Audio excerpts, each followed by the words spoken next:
Second time lucky. Right, we're now live on Facebook.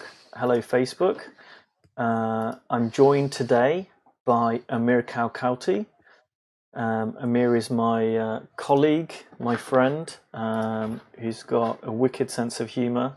We've already been having a bit of a laugh today, before we started today, and we'll give it a second or so to let everyone join. I think I posted this on my public profile by accident as opposed to over here, but looking forward to having a conversation with you. I am excited too, and thank you for allowing me to get into your group and cause some trouble. So I'm looking forward to the questions, the discussions, and like we mentioned before, I think what's going to be neat is that it's not going to be an interview, so to speak, because you and I probably have very similar views and some differences, and I think it'll be really valuable for this group to see how we approach getting clients and enrolling them and having powerful agreements and all that. Well, I think part of the reason is I only interview experts, so with something to add. So you didn't quite make the cut. No, I get it, and so you're helping me out basically today with this. So when I can't answer anything, you'll just jump, and I appreciate that. We're not recording, right? We're totally. This is just me and you. We haven't got 11 people watching us live on Facebook right now. Hi everyone. It's totally fine. Oh yeah, I forgot. This is a principles. I have to be serious and look away. Okay. Get into the feeling. Get into the feeling. Hello, everybody, and thank you for joining us today. So if you are live, do say hello. I see we've got Niels, Stephen, Jules Brinkley, Bart Luz. Hello, everybody. I won't stop during the conversation to say hello to everyone, unless I don't like what Amir is saying, and then I'll use it as a useful distraction. To kind of cut away, and pretend that I was really engrossed by an important thing someone was saying. We're talking about the. I blame you for this because I'm not normally like this with the other guests. Right, I was gonna, and you know what? With your British accent, I can't tell when you're serious or you're joking. It's beautiful. Yeah, it's a skill that all British people are born with, right? It just makes everything better. It does. So we were going to do, do you remember what we were going to talk about originally? Someone was going to ask about something that you do, and I think maybe it was about building communities and stuff. But then I think what happened was I wrote a post the other day around, really what people are struggling with. And I realized it was something that I've had a lot of conversations around, with people like you and others privately, and there's a lot of agreement around it, but it's never something I've had a conversation about publicly. And, it's probably the most commented on post I've had in the group. And I know, like you say, you and I agree on a number of things. So I thought it would be a useful conversation for us to have around, actually coaching from a 3P perspective and the way you do it. And I know you've got a group where you're kind of very cheeky and have a lot of jokes, and you kind of poke fun of a lot of the things we do. Which is really great, because I think it's very easy to take yourself far too seriously with the principles and with coaching. Yeah, I agree. And don't get me wrong, as joking as I am with the principles and my group, and obviously a lot of the people in the group have a lightheartedness, but as far as the paradigm or what I teach, I work at a recovery center. The principles are the fundamental thing that moves the conversations. It's very, very important in that respect. The principles and the teachings are very serious. I just don't take myself seriously, and that's something I wanted to like put to the table before we begin. Does that make you less spiritual? Makes me more spiritual, right, because I'm able to balance different things without even trying. Wow. So I feel humbled in your presence right now. Yeah, well, I'll try and be funnier. You should. Just I can support you with that if you need me to. Speaking of, let me start the conversation like this. Yeah. So Ankush and I, it's funny, we have two different groups, two different ways of sharing what we share. When I initially spoke to you, I didn't know Ankush, and this I think will be a great start. And I remember saying something, I'll never forget it. This was a few years back, and I said, "Oh, it's really clever how you're doing podcasts and a Facebook to build your practice or to create buzz." And you literally just looked at me like, "I don't know what you're talking about." I said, "No, the podcast, you're getting all these top people on there." And you literally looked at me and said, "That's not why I'm doing it. I'm doing it because I really want to get this out to the world." And it was the most like truthful thing that I could have that you hit me with. And I was like, man, this punk. But going back from 2 years from what you said or what you did, there's a lot of posts about like, oh, you need to, build your practice by making podcasts or by funneling by this. But your fundamental answer when you said, no, I'm doing this to serve people, you've still had that personality. You've still shown from 2 years ago when I've spoken to you that the first thing that's important to you is service. And whether you do podcasts, whether you've created this group, like I can see it time and time again, you're not doing this to funnel. You're not doing this to create clients. From a marketing perspective, it can look like that. And if you're a marketer, it's going to say, well, look how good of a marketer it is. From a coaching perspective, it'll look like, wow, he's a great coach and he's doing this. But from what I got to see from a one-on-one conversation without anyone listening, you were seriously doing it 100% out of service. And that was the most impactful 2-minute thing that you could have said. And it just shows. And it just shows from your group, from your immersions, from what people say about you. So I just wanted to, first bring that out into the open. Well, no, thank you for that. I'm genuinely really humbled. I've kind of got a bit of a lump in my throat. And it's true, buddy. And I don't want to make it anything special about me, because I think it's true for a lot of people, right? For anyone, I know we've got some coaches in this group who are kind of new to the principles, but anyone that's been around this for any period of time, I don't know anyone that doesn't in large part feel like they're part of something bigger than themselves. And I don't think there are people in this community who are like, "Ooh, let me try and monetize this. This is such a good way for me to get rich," right? I just don't see that. I see that people that really want to do this kind of work for a living and want to, they all want to help. And when I talk to any coach, if I ask them, what did you get into this for? It always comes back to that service, helping others, making the world a better place. So, it's just a cool thing that I realized, and I had a great coach behind me who helped me see that actually being able to do this work for a living and also getting to do the stuff that I love to do, which is help people, is actually the same thing. Because for a long time, I thought there were two different things. And so when I was doing stuff because it was like a good idea, right? Like if I did that, then it would be good for my business. That stuff didn't seem to fly as well. And then when I kind of stopped doing that and was like, well, hey, what would I love to do? What would be fun and what would be really helpful for people, like the podcast? Then it was okay, because like that podcast was never about me creating clients. And in fact, I never got any direct clients from it. Now marketers come back and say, oh, but it helped establish you as an authority and it helped do this and helped do that. But I think if I'd started with that was the reason why I was doing it, it wouldn't have been as successful. And I would have tied up a lot of my ego in it. And instead it was just like, hey, I think this is something that I can do to help, right? And get this conversation out there. And by the way, I did that podcast because I really struggled with relationships. My wife might still tell you I still struggle with relationships from time to time. And so it was just like really interesting to me, like I was just really curious about it. So I thought, well, let's just start with that and then see where we go. So no, I really appreciate that. And I think my message isn't, hey, be like me, I'm Mr. Serviceman, right? It's kind of like, I think everybody wants to do that. And maybe some people are like me a few years ago where I didn't realize that was the same thing as growing my practice. I thought it was like two different things.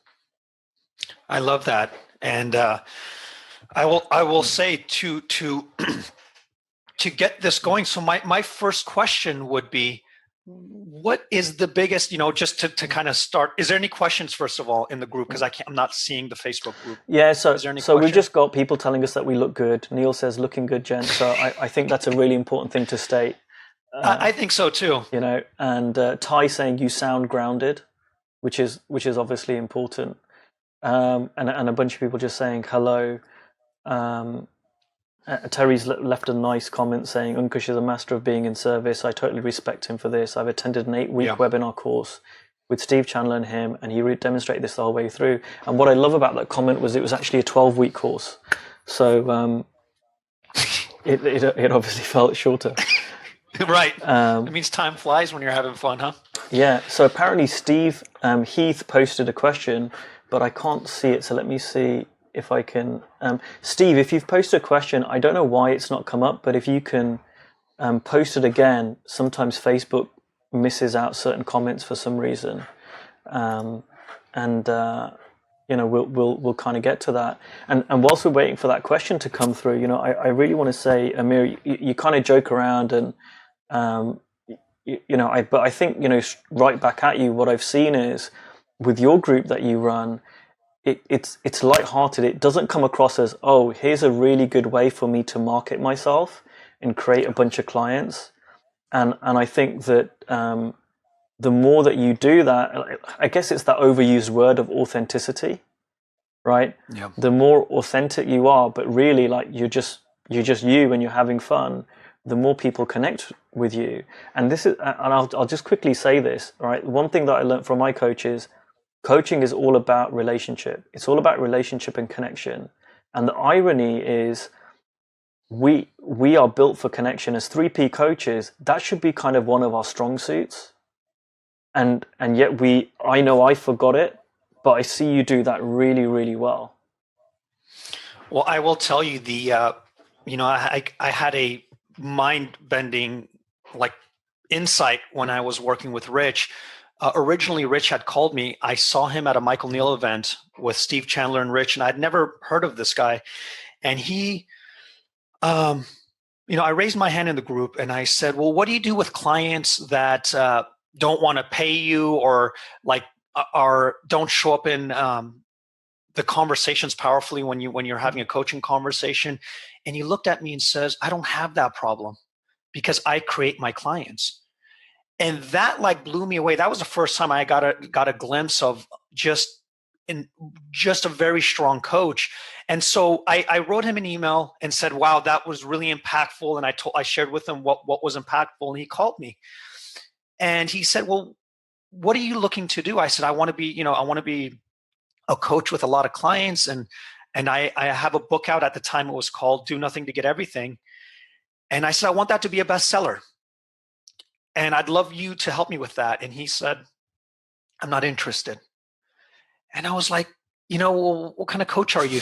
I'm telling you what I need support with. I want to be a bestseller. And he said, no, that, I can refer you to some coaches or, go to do some marketing, but that's not what I do. And then he said, well, let me ask you a question. I said, sure. He said, once you become a bestseller, what do you want to do? I said, I want to go help people. He paused for the Rich Litvin pause. He paused for a couple minutes. He said, if you want to go help few people, then go fucking help people. Why are you putting your book in the way from helping people? And I've realized, that the thing I want to talk about is, when people say, oh, you should do marketing, you should do this. At the end of the day, you need to get in front of somebody. That's the bottom line. When you're saying, should you do marketing? Should you write a book? Should you do whatever you want? But what's the closest route to sit someone down and have them experience you? That's all. That's the number one thing for me. And so that's the biggest thing I've realized. Now, could I do marketing? Of course I can. I'm not against marketing. I'm not against funneling. But at the end of the day, you're doing a funnel to get them in front of you. So the question you should be asking yourself is this funnel getting me closer to the next client? Is this best book that's going to become a bestseller getting me closer to this client? If the answer is yes, then market away, bestseller away. If the answer is no, then find another route to get you to have someone sit. No, I love that. Thank you. That's so relevant. I'm going to jump straight into the questions because we've got a few come through now. Sure. And Stevens said, "Hey, Ankush and Amir, I would really like to talk about what is a strong coaching agreement. I'm putting together a coaching agreement ready for tomorrow, and I really appreciate it if you talked about that for a while. So excited. This is new territory for me. Best wishes, Stephen Heath." Cool. Do you want to start? Then I'll. Yeah. So okay, I'll go first. For me, a strong coaching agreement is a living thing. So I used to think a strong coaching agreement was like a written document, and I had one, right? It was like, okay, this is my document. I'm going to write loads of stuff in it. I'm going to get the client to sign it, and that's that's what it is. And instead, what I started to see was an agreement is two people, real people, agreeing a way of working together, right? So that might involve having something written down, but for me, it goes beyond that. It's not like, here are my terms, please sign it. And what I see is that an agreement is that it's an agreement. It's not telling someone what to do. So when I work with a client, an agreement means we both agree something. Now, if a client goes, well, I want to coach whenever you're ready, and at midnight you need to be available to talk to me, that doesn't mean I have to do that. As an agreement, I might say, well, that doesn't work for me. This is what I can do. This is what I can do. What do you want? If they both agree, then we have agreement. And if we don't, then we don't.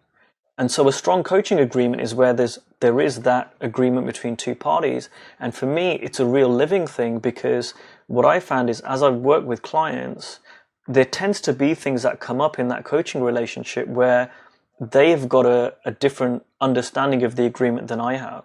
Right? And that's a really useful opportunity for us to talk about that again. And so for me, like, agreements really underpin the work that I do, and to me are part of the skill set of being a coach. And that's kind of just what comes up at the top of my head. There's a whole load of things I could add, but I'm interested in what you've got to say, Amir. I'm going to pull something out, but you literally hit it on the nail. I was like, man, he took my lines out of my mouth. But I want to show you guys something. This is not this. Where is it at? It's in here. It's my wedding certificate. Okay. It's my wedding certificate that I got from the County of San Diego when my wife and I got married. That tells you nothing about my marriage.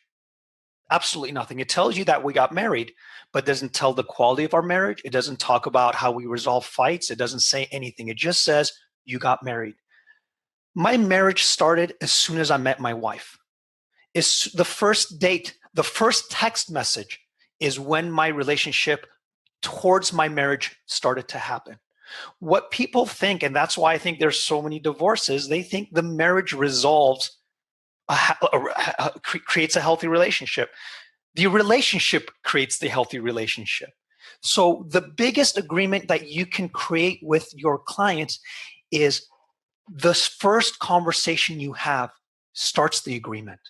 How are you showing up with the first conversation? How is the second conversation? What kind of agreements have you created when you had the first hour call? Did they show up late? Did you show up late? How did you resolve that? By the time you get to the end where they pay, you've already created a client. It's almost like the agreement to me is secondary. It's actually just formalities if we ever do. You know what my agreement is? Send me $5,000 to my PayPal account. Thank you very much. I'll see you next Tuesday. That's my agreement for them to pay me. But what's really, really important in my coaching relationship is starting the relationship from the beginning and making it powerful and having them understand where you're coming from and having you understand where they're coming from the beginning. Then there is no conversation about, well, I didn't know this 3 months down the line. I didn't know when I signed up that you're going to say this. And that's one of the biggest mistakes I see people making. They think the coaching starts once they have the paper or once they've paid. Well, at that point, if you don't know who the other person is, you're in big trouble. And I don't know if that makes sense for you, Ankush. No, absolutely. I love that, because you're so right. And I learned that for myself, was that it's the subtleties. It's kind of I guess in the typical traditional coaching, you'd call it kind of the non-verbal signals almost as well. I remember talking to a coach some time back, and they were struggling with clients paying them more money and whatever. And this coach was late. They were late 15 minutes for our call. They were calling me from a really loud location. I couldn't hear them very well. And there were all sorts of other things going on. And I said, I'm not surprised that your clients aren't paying you more. And I think it's the way that you show up. It's almost what you embody. And when we talk about, when we talk about service, when we talk about really helping people, it even agreements kind of form under that. It's about what really helps the client. So it's less about what can I do to be a powerful coach because this would be powerful. It's more about what's going to be the most useful thing for them and for me, so that we can really help them. That's it. Like you mentioned, it's all under the umbrella of service. It really is. At the end of the day, it's under the umbrella of service. You're going to do a disservice when your client shows up and has something to say, and you hide and say, "Oh no, you're doing a great job." You're doing them a disservice when they come late and you kind of brush it off. You're doing them a disservice when they say, "Well, I just can't afford your fees," and you say, "Oh yeah, no, I totally understand." Instead of, "Well, what's going on? What's stopping you? I'm just curious," and having a dialogue about it. So, under the umbrella of service, like you mentioned, the agreement starts to form anyway. It's a side effect of service. So is the three principles. Like when people say, how do you have a three principles conversation? I don't. It's built into how life already works. I just have to show up. And that's one of the things that has me not having to worry about how do I become of service? How do I show up powerfully? How do I talk about the principles? When you come from that space of service, the principles will leak out of the conversation. When you come from service, your marketing strategy comes out anyway. When you come from service, your fees start to show up differently. And when I mean service, I'm not saying cater to your clients. I'm saying being 100% present and truthful in the moment with them, which, like you mentioned, the principles luckily has that already built in.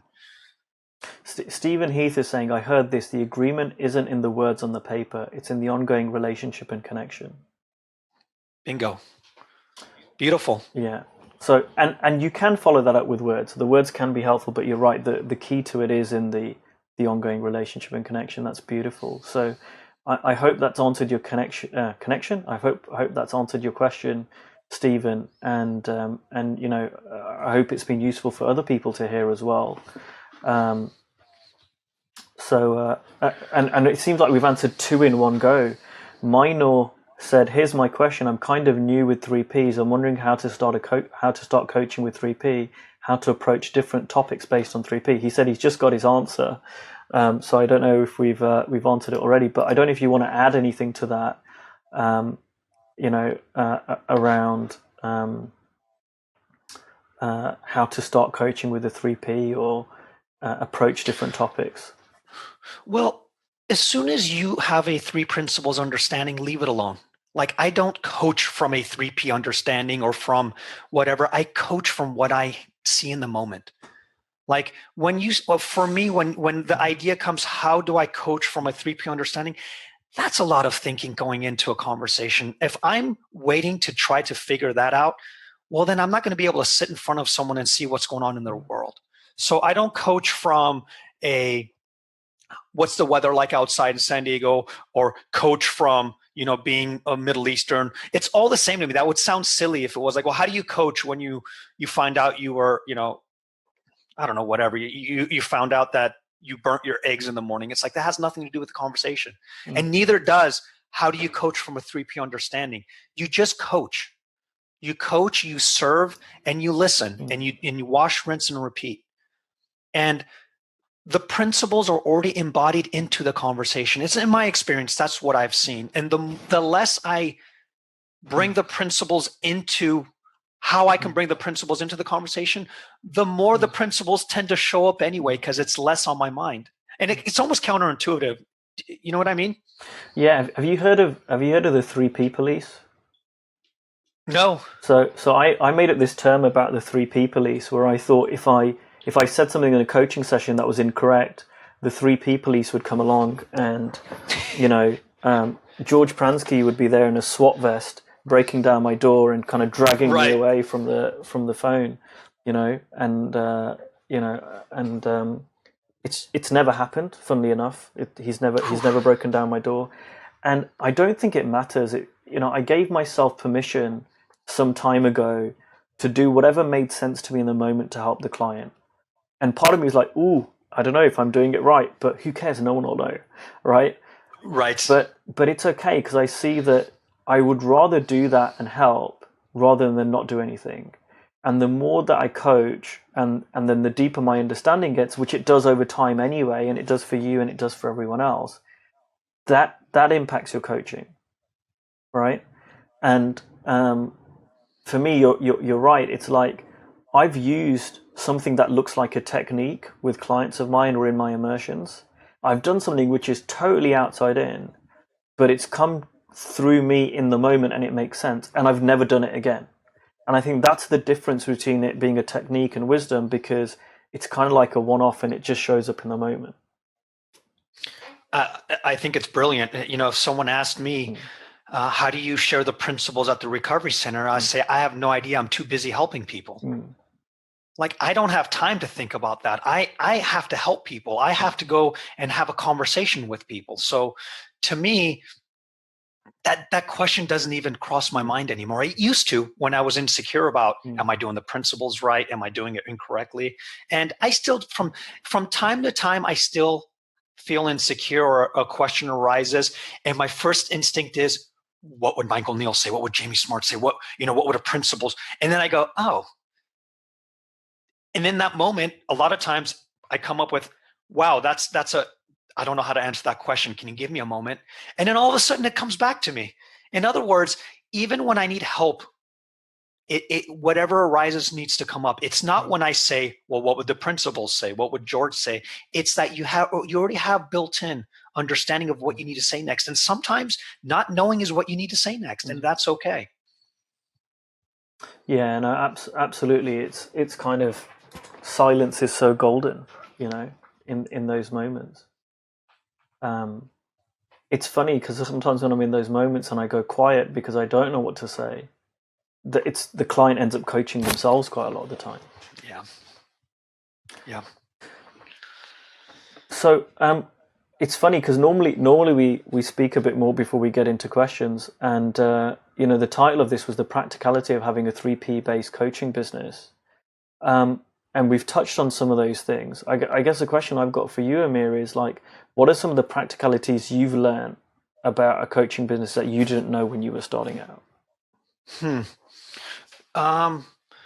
The first thing that I think is the most important, I think it's a really good question, is that you have to do the work. Like, I thought, if I go to Steve Chandler's courses, if I go to enough Michael Neal seminars, people are going to flood in and just want to use me. And it doesn't work that way. A coaching business is a business. Like, you have to get up, you have to make calls, you have to have conversations, and you have to enroll, and it takes time. And what's built in with doing that is that you get to practice. You get to practice and you get to become better, which is the second best thing which is the most important thing in my experience, is you have to be also a good coach, which means you have to hire your own coaches. You have to get out there and practice, right? If you're a terrible coach, okay, I own restaurants in San Diego. I've done very little marketing because I have one thing that I have going for me. My food is really good. And it turns out when you have a good product, people will tell others about it. People will come and visit it more frequently. And it happens to be in coaching in the exact same way. You have to be a good coach. I don't care, what good funneling you have, if you're a best-selling author, whatever you think you have. At the end of the day, like I mentioned before, they have to sit in front of you. And if you don't have the goods, you may have gotten them in a funnel, and they may have somehow gotten in there, and now they're going to have to talk to you. But if you're terrible, it's going to be a waste of time. So Two things. You have to do the work. You have to get up and make your calls and connect and, and have conversations. Secondly, by doing that, in the very nature, you start to recalibrate and become a better coach. And so those are two things that were a big wake-up call when I first started, because I was a struggling coach, and I was struggling because I really didn't do the work and I didn't hire anyone. When Rich, best question Rich ever asked me is, do you think coaching is valuable? I said, absolutely. He goes, well, when's the last time you had a coach? And I went, oh, crap. It was kind of like, well, of course I can help other people and help them alleviate whatever they need to with coaching. But with me, it's different. It's not. You need a coach. I've had several coaches since Rich, and it's been very impactful. So can I ask you a question? Because this is a question sometimes I get, or I feel that people make assumptions, is you're not just saying that about you a few years ago, about doing the work, right? You're talking about yourself now. So people might see you've got 2 books out, you've got a big Facebook community, you're well known, right? In various communities. Do people just show up all the time and go, "Hey, Amir, can you coach me?" Or do you still need to go and do the work? You still need to go out and connect with people. You still need to go and build relationships. Absolutely. Matter of fact, it's even more important to show up and coach and give them an hour, because they think they know you from a Facebook video or from your group. They feel like they know you. That's the opportunity to take them even further, to have them see beyond what they think they're seeing on your Facebook posts and your blogs. So yes, absolutely. The idea that just because I have a huge, large Facebook group or I do videos and podcasts, all of a sudden it gets more people to the door. I have to say, I will admit that it will get more people to the door. But at the same time, they have a idea about you, a preconceived notion that, oh, he's the funny guy. So, if I get on a call with him, he's going to be fun. And a lot of times, like when I'm coaching, I'm more sincere, I'm more serious. And so I have to, again, I sometimes have to reset the table. Yeah. Because you're not that funny. Exactly. That's it. It's just, so I have to clarify that what I'm doing is an act. Thank you, man. Can we just cut this now? Yeah. No, it's so true, because that's actually really helpful for me, because I sometimes don't realize this, but when I'll get onto a coaching, like there's also a difference between talking and coaching. So sometimes I'll be talking to someone and you're just talking, and then sometimes I'll be coaching someone and it's like the whole energy change, right? It shifts. It's a totally different thing. And when I coach someone, I like sometimes hear them like, oh, okay. Like it's a different thing. And you know this, and I know you know this, and I've certainly seen this. It's very, very different talking about what we do and then experiencing it. And that's true for me, it's true for you, it's true for our clients, and it's true for the people that coach us too. It's very, very different. So I love that. Let me address this, because this is the thing that people are going. Well, some people might think, you're a coach, you coach coaches. Uncle's a coach, he coach coaches. Of course, you're going to tell people to get a coach. Of course, you're going to say that. And this is just a multi-level marketing scam where coaches are coaching coaches and no one's really being helped, right? And despite people talking about this, there is still that thought process going on, right? What would you say to people that think that? Well, first of all, I coach coaches. I actually don't really coach as many coaches. My last client that I just finished with, I told her specifically, I don't actually really want to work with you. I'm not here to try to get more clients, because like I said, I also work at a recovery center. Most of my clients were Fortune 500 military men and women. It was outside of coaching. But whether I'm coaching coaches, at the end of the day, the ideas behind what we are sharing is universal. So if someone comes to me and says, I want to open up a restaurant, I would still tell them, make good food, build connections, go out to your community, offer them what you have. It's the same conversation, right? So to me, I don't care if people say, oh, well, you coach coaches, it's multi-level, whatever you want to think.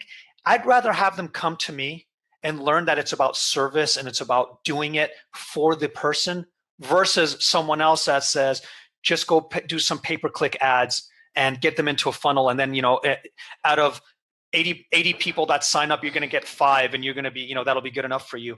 That's something that I'm not interested in. So however people want to look at it, I honestly don't care. I mean, I help people. That's all I care about. If they're a coach, great. If they're addicted to heroin, it doesn't really matter to me. So yeah, that's up to them, how they want to see it. That's beautiful, because it reminds me of what Dickens said, which was he doesn't see prospects and clients, he just sees human beings. And that's what I really heard from you just saying that.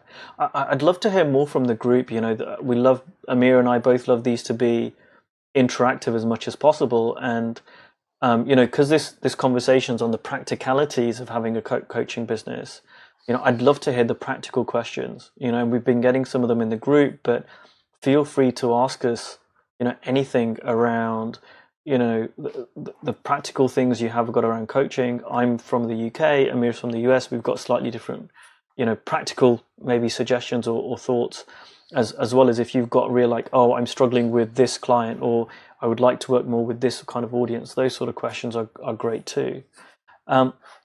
So Caroline's got a question for us, who said, when starting a new class, do you recommend that the students read a particular book? A particular class, you mean like a day event, a weekend event? Is that what she's meaning? Caroline, if you could, I'm assuming so, but Caroline, if you could give us a bit more detail about the kind of class that you are referring to, that would be helpful. So I'll answer real quick, and I'll let you answer. You've obviously done a lot of immersions as well. The most important thing than giving them a book is setting up the table for me. What that means is when I start a conversation, one of the biggest things people have struggle with the 3 principles is, how do I introduce the principles to scientists? How do I introduce the principles to police officers or the military, who are very rugged?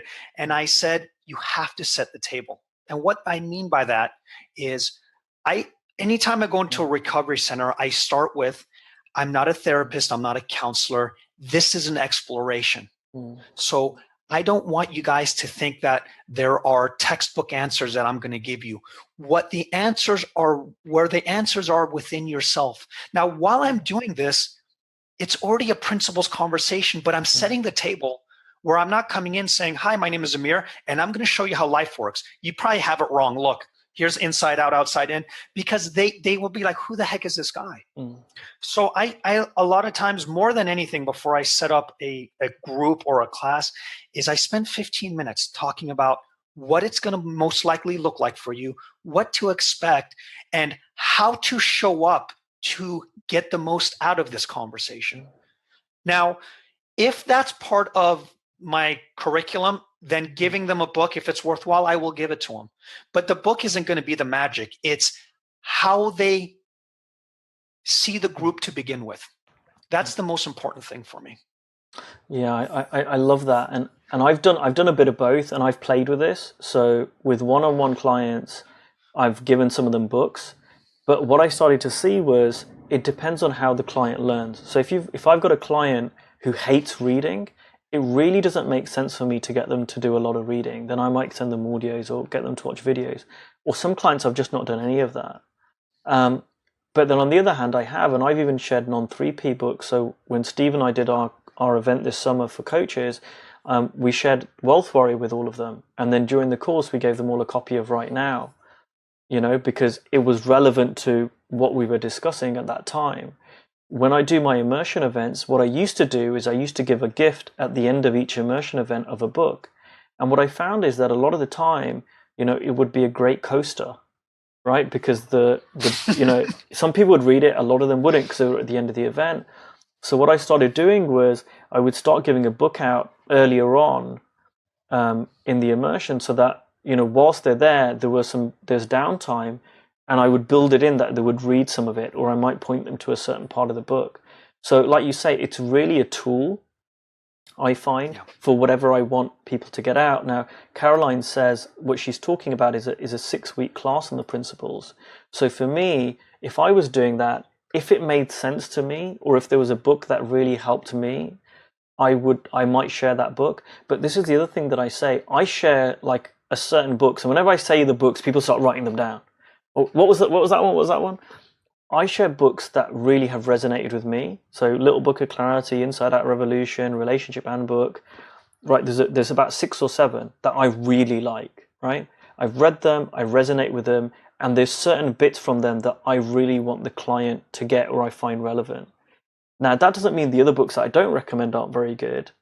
It just means either I haven't read them or they just didn't resonate as much for me. But there's no right or wrong. I think, it can be as personal as possible.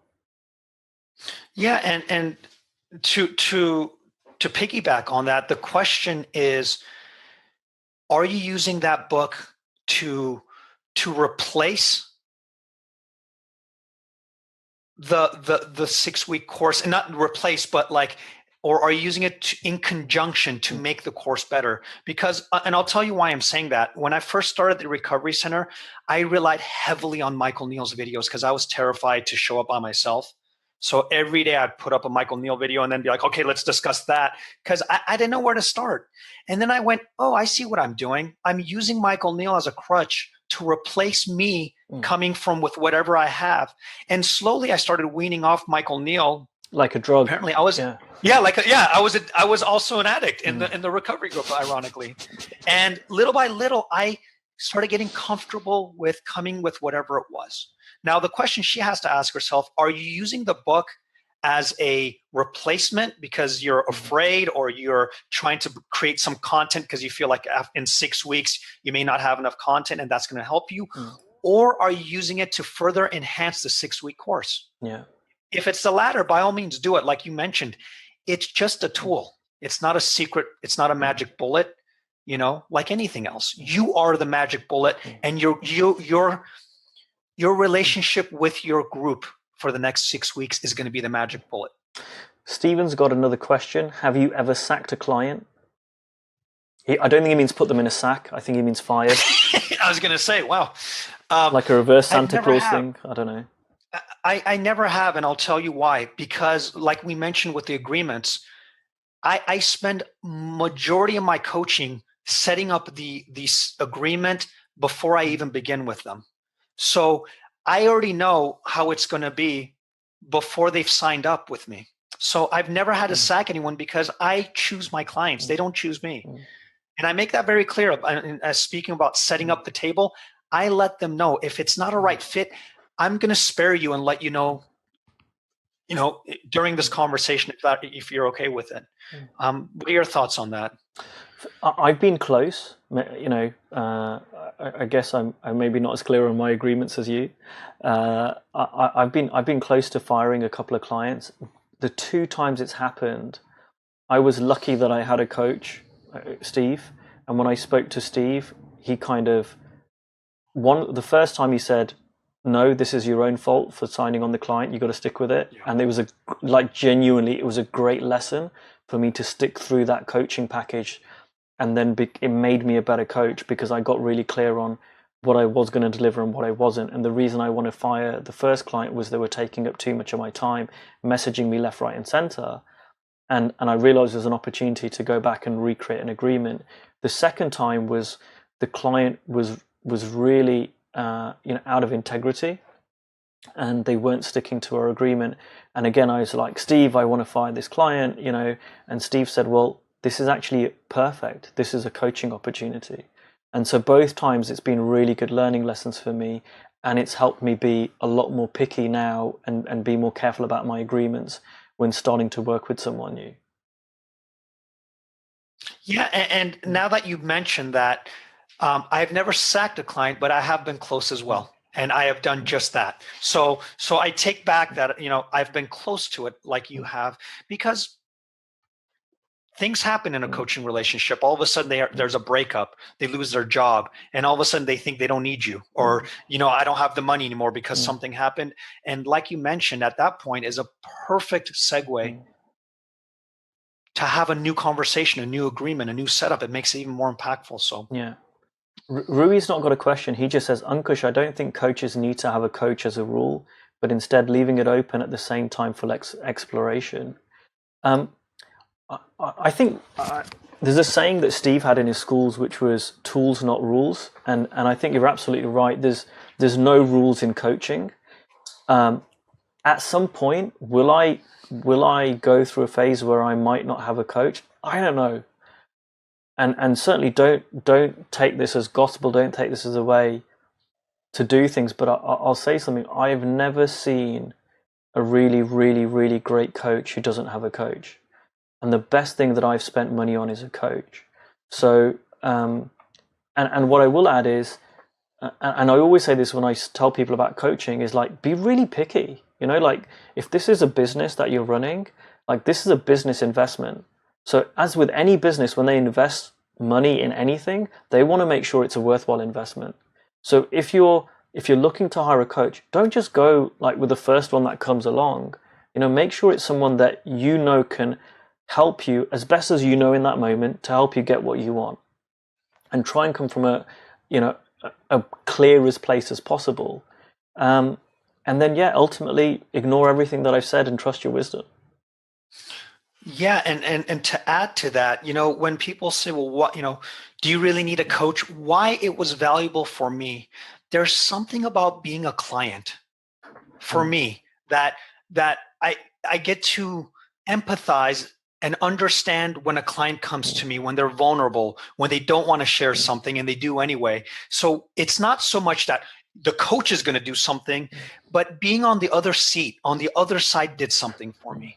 I got to be closer to my clients because I know how it felt to be in their shoes. So more than anything, it's not so much the coach, it's that I got to experience how it is to be on the other side. Yeah, I think there's also something about being vulnerable, right? Like, I remember I've interviewed you a few times, Amir, and I think that when I interviewed you for my men's group, there was some very personal story in your book, and I was like, wow, you shared this personal story, and you shared it again in the interview. And it was like, I had this belief that as a coach, I needed to be Superman or, Superwoman for a female coach, right? And actually, again, when we come back to this whole relationship and connection thing, it's this humanness, right? It's that relationship. You don't need to be perfect. And again, I used to think if I had a coach, oh my God, my potential clients will know I'm not perfect. And I didn't realize that's a good thing. It's not a bad thing. That's brilliant. That's absolutely brilliant. And here's the thing. What's funny is Steve Hardison. I've always wanted to know who's his coach. I don't think he's ever had a coach, in so to speak, in that sense.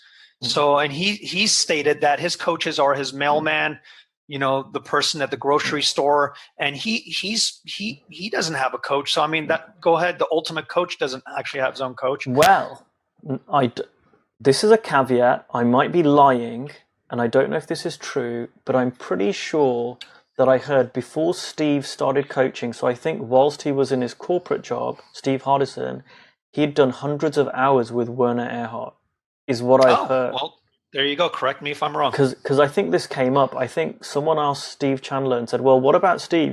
Because Steve was talking about this. And he went, well, no, Hardison had his own journey. And he'd done, hundreds of hours with Werner Erhard, whether it was through EST or something else. And he's done Byron Katie's school, right? And he's done USM, which was the University of Santa Monica. He did a master's program, a master's degree in spiritual psychology. So, he has gone through his own journey, and I'm sure he's been coached along that journey too. There you go. Will Ostodge says, and this is, I guess, directed at you, Amir. Amir, would you mind sharing how it is that you answer the questions, what do you do? And coaching, what's that? What do I do is a really good question. I just don't answer it. What I typically do is say, I work at a recovery center and I own restaurants, and I share a story.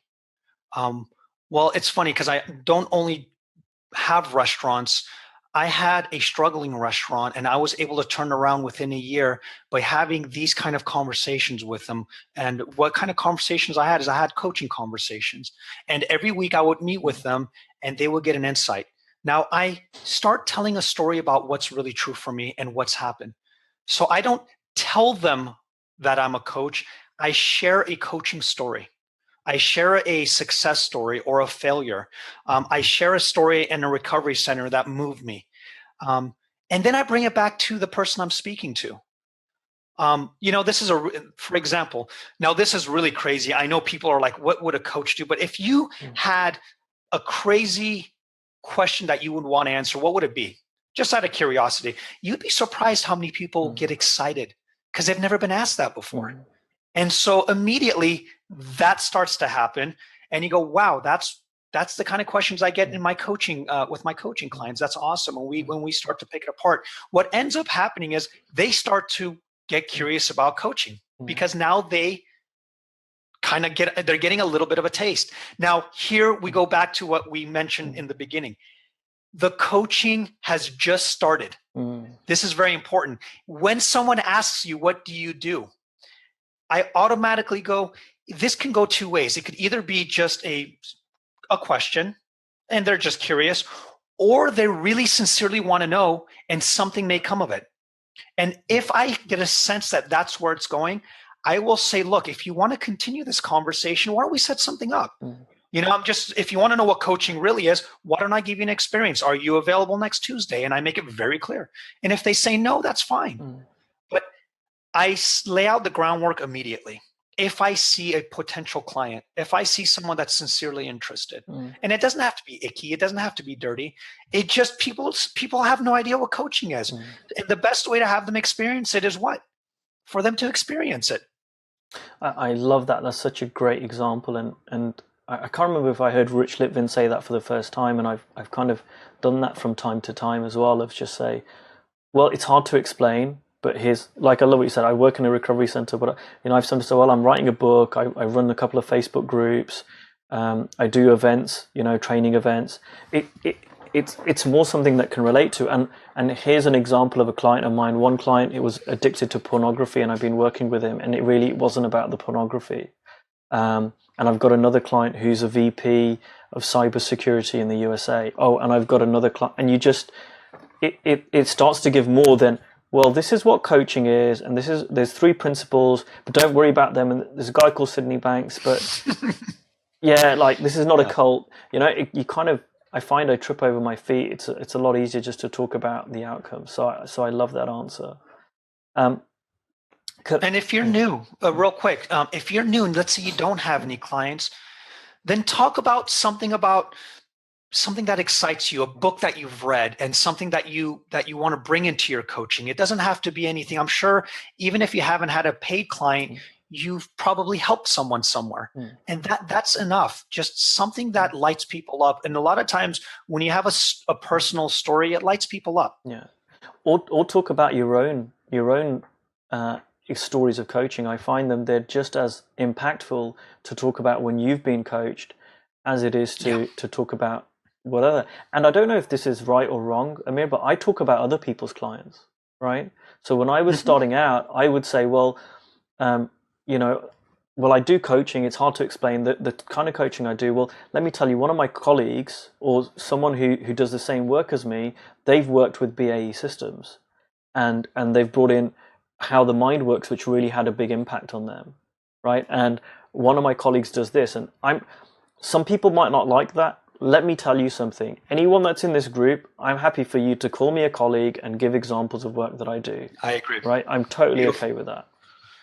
Yeah, and I'll give you another example, which just got me a recent client. I'm working with a 16-year-old girl that has what's called misophonia, which means she doesn't like the sound of chewing. I never had heard this before, misophonia. And I told someone, they're like, well, what do you do? I'm like, this is really strange.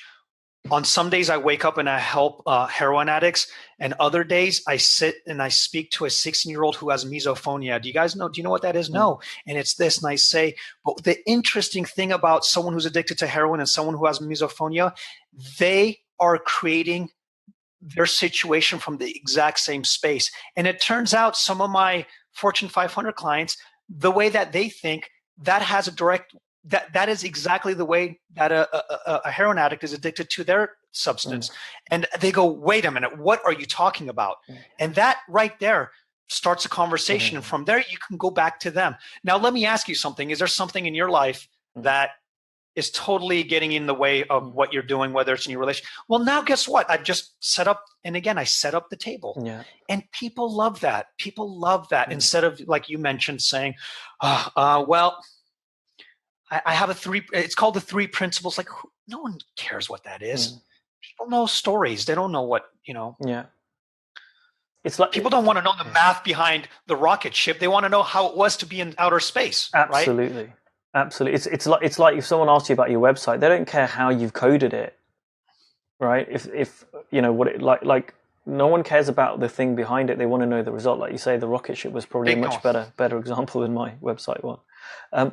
Camille says, do you really just stick to the 3 Ps, or do you bolt on other strategies or mechanisms?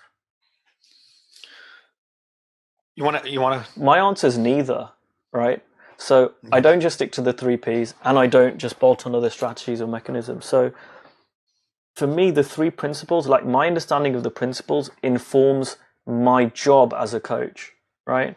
And I don't know if this is controversial, but I say, look, coaching is a profession. It exists separate to the principles. You can be a really great coach and not know anything about the principles. And there have been, and it would be a complete lie to think non-3P coaches are just wasting time and never have any positive impact. Of course they do. It just so happens that as I learned the skill of coaching and understanding what a coach is, the 3 principles informs that. So for example, like you ask questions, you've got some great questions, right? If I know a client has got outside-in misunderstanding around money, and they think that money will buy them, I can tell by something they've said that money's going to buy them happiness, right? I might ask them a coaching question, which is, have you ever bought something that you thought would really light you up, and then that feeling's just disappeared straight away, right? It's a leading question, but it's totally informed by my knowing how the principles works, right? And even when I do things like, they can look like strategies or techniques, right? Like once I had a woman at my immersion, I could see she was hiding. She was scared of who she really was, right? And it was really obvious to me. And I had her sit at the front and I said, tell me what you really think about yourself. Tell me how you would describe yourself. And then I had the other ladies in the room say, tell me what you see. Now that looks like a strategy, right? I've never done it before. I've never done it since. But it was informed by I wanted to highlight her misunderstanding to her. So I'm pointing my clients to the principles all the time without talking about them. And sometimes I refer to them, sometimes I don't. But it underpins pretty much everything that I do. I'm not going to say I never talk about any technical stuff. So if I'm coaching a coach, I might talk about that. I'm coaching a guy who works in a corporate job at the moment, and I used to do a very similar corporate job. So there's some technical stuff that I know. Now, if that's helpful, sure, I'll talk about that. But in terms of where I'm pointing to, I'm always pointing in the same direction. I don't know if you've got anything to add to that, Amir. No, that's absolutely beautiful, and that's it for me as well. It's behind everything I do. It doesn't necessarily dictate what I do, but it's behind everything I do. In other words, it's a description of how life works, right? Life works one way. Now, that doesn't stop me from, like I said, if you guys look at, I posted a video in your group where I took my shirt off to make a point about rapport, right? Like, look, I'm taking my shirt off. Did I lose your rapport? Now, you would say, oh, he used the principles and comedy. See, as soon as, here's my, I'll make this really quick. This is how I would say. There's no such thing as the principles, yet they are everywhere, right? What I mean by that is, when you're asking me, do I use the principles? It's already in form. I don't know what the principles are out there. I don't know what it is. I don't know what the actual term is. But in the same way that I don't know where my love is for my daughter and my wife, right? Like if you say, well, do you bring love into, I don't bring love. Love is already contained in me. I don't know how to bring it in. I don't know how to bring it to the table. As soon as my daughter was born, it was already there. So when it's like someone asking me, so do you bring love into the room when you feed your daughter breakfast? It doesn't make sense because it's already contained into the relationship. In the same respect, the principles are already contained into the relationship. I don't bring it into the room. It's already in the room. Yeah. because that's how life works. Cam- I don't know if that makes sense. Yeah. Because I just Well, Camille's came got up a with that. follow-up thing. She goes, do you use meditation, mindfulness, creativity, planning, or some of the things I've come across being coached or taught in the same sessions as Inside Out 3Ps? My view is I don't, but at the same time, like this is, I don't know what you think, Amir. I'm not a purist per se. I'm like, look, anything that gives people an experience, right, of you, and if you're going to help people, like anyone in this group, go and do whatever makes sense to you right now.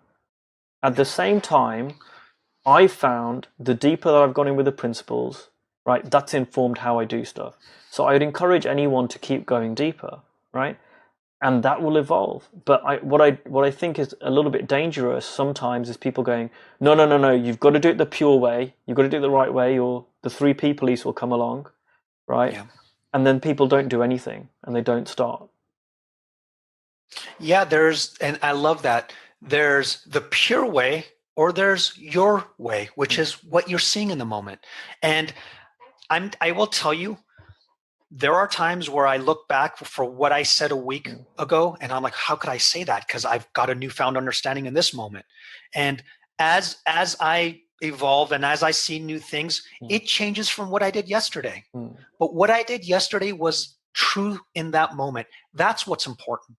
So if it occurs to me to meditate, I probably will. If it occurs to me to give them a hug, I probably will. If it occurs to me to cook them breakfast, I probably will. It turns out, though, for me, this is my truth and my experience. The more I look towards the principles, the less useful it's become for me to give them meditation exercises, mindfulness lessons, because that's not the direction that I'm seeing myself going to. That's just me, though, right? That's what I'm seeing. And if I pigeonhole myself and say, well, and another thing I have to say is, I don't talk about mind consciousness and thought either in my groups. I don't talk about that, right? Now, you would think I'm a principles practitioner. I obviously should, or I should do it a certain way. I don't, because I'm not Michael Neal. I'm not Jamie Smart. I'm not Ankush. I'm me. And I do it the way I show up. And that in the moment, Amir knows exactly what to do. And so the question of would you do it or would you not?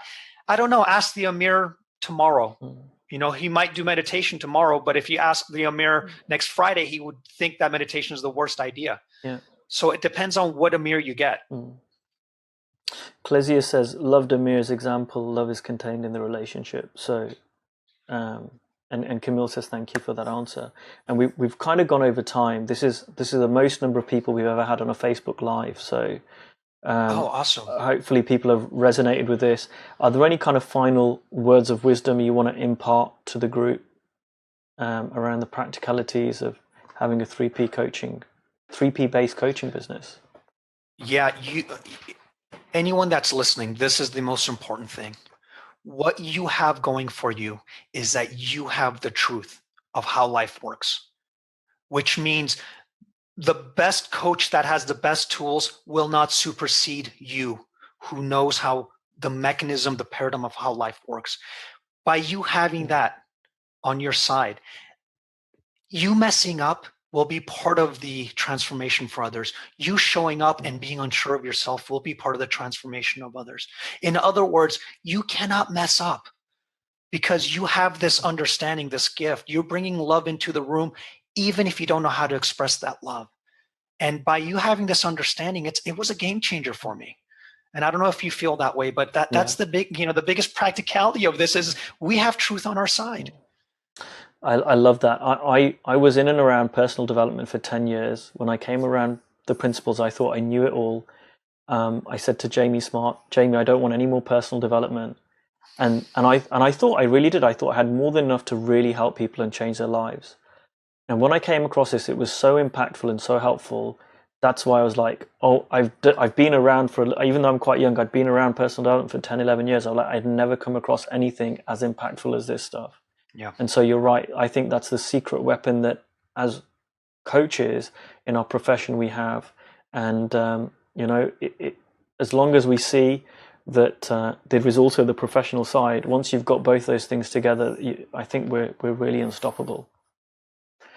I love that. And if there is Let me ask you, Ankush, if there's more questions, I'm sure there's going to be people that are going to watch this later. Would you be down to have another one of these just to follow up with questions if people want to do it, obviously? Yeah, why not? I guess Christmas is coming up, so why not? We can do that, and I've done that once before with Kathy Casey, but yeah, I think we've had a lot of genuine, a lot of really good interactions on this one, and a lot of good stuff. So if people do want to do that, please comment below, and let us know. Amir, you're in the group. Are you happy for people to leave questions for us as well?